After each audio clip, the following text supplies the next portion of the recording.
Missions Pulse. Know God's heart, join his mission. One gift that I feel God gave me in the Battle of Mosul was to love the Iraqis. People like General Mustafa, who risked his life and cared about even his enemies. I saw that again and again. I thought, these are wonderful people. I love them. Another gift God gave me was to teach me the difference between justice and revenge. We all want justice. We all hate it when we're treated unjustly or see injustice. But how you respond will determine whether it's justice you're going to get or revenge. And the only difference is love. And that means God, as mad as I am as a perpetrator, as right as I have to be mad, as much as they need to change, I care about them too.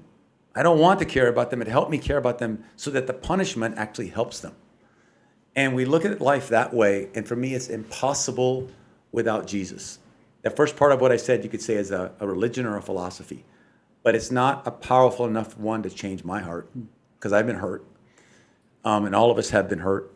And when we're really hurt, I don't think philosophy or religion changes it. But when we say, Jesus, help me, he has the power to change us. And he helps us to deal with even our enemies. Yeah. Sorry, man, that got into a sermon. Hey, well, that's what I wanted. And when you tell that story, it reminds me of a conversation I recently had with a man named Nick Ripken. He's the author of Insanity of God. And he said some striking things, as you're saying some striking things, saying, are we better than? Are we the same as an ISIS, an Al-Qaeda?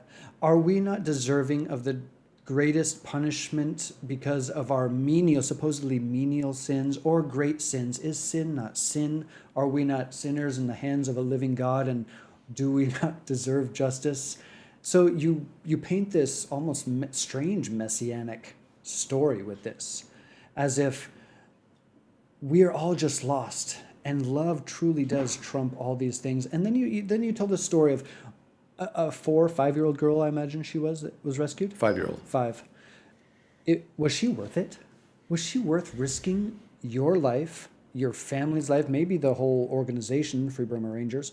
I mean, it seems to me she had this incredible value at that moment to you, and it's telling of this image of God, saying, if there was no one else, you, David, you, so-and-so, you'd be worth it. Is that kind of a microcosm of the gospel, what you just described? Yeah, that's it. It's worth it. Yeah. And I've been thinking about something, pride and anger, fear. These are bad guides and they're bad motives. Mm-hmm. But love is never crazy. Never. Real love, once you've really make sure that's what it is, real love is never crazy. And it's never a waste. George Orwell, this great writer, he was fought in the Spanish Revolution against the dictator Franco. He was on the side of the free people. And while he was there, one of his best friends was killed by the communists who were his allies. So his friend was killed by a friend, supposedly. And he was himself, George Orwell, shot in the throat and almost died. And his side lost. Franco won. The Nazis came and helped Franco. This is in the 30s, right before World War II.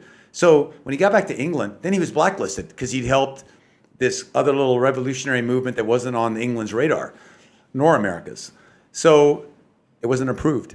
So his friend said, George, what a waste of your life.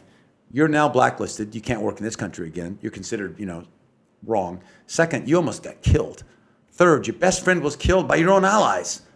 Fourth, your cause lost. Wasn't it a waste? And he said, it's never a waste to stand for human dignity. So when you stand for someone who's in trouble, not based on how good they are, where they came from, what they did right or wrong, just who they are as a human, when you stand for them, for freedom, for love, that's always worth it. And we don't get to choose what'll happen after. Am I going to make it? Am I going to survive? Will I be rewarded or punished? You don't know. But I do know this.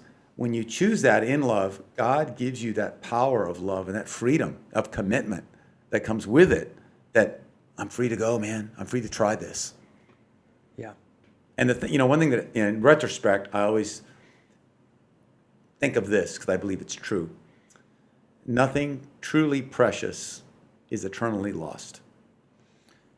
Nothing truly precious is eternally lost. So the things of this world are definitely fatal, They're not final. So whatever is truly precious here that we're going to miss in the meantime, while it's gone and we're here, or we're gone and it's here, you're going to see it again if it's truly precious. So you don't have to worry. You can't cling on to things. You don't need to cling on. You're going to get them back if they're really precious. So that means you can afford to lose. You can afford to obey God. You can afford to love. Missions Pulse. Know God's heart, join his mission.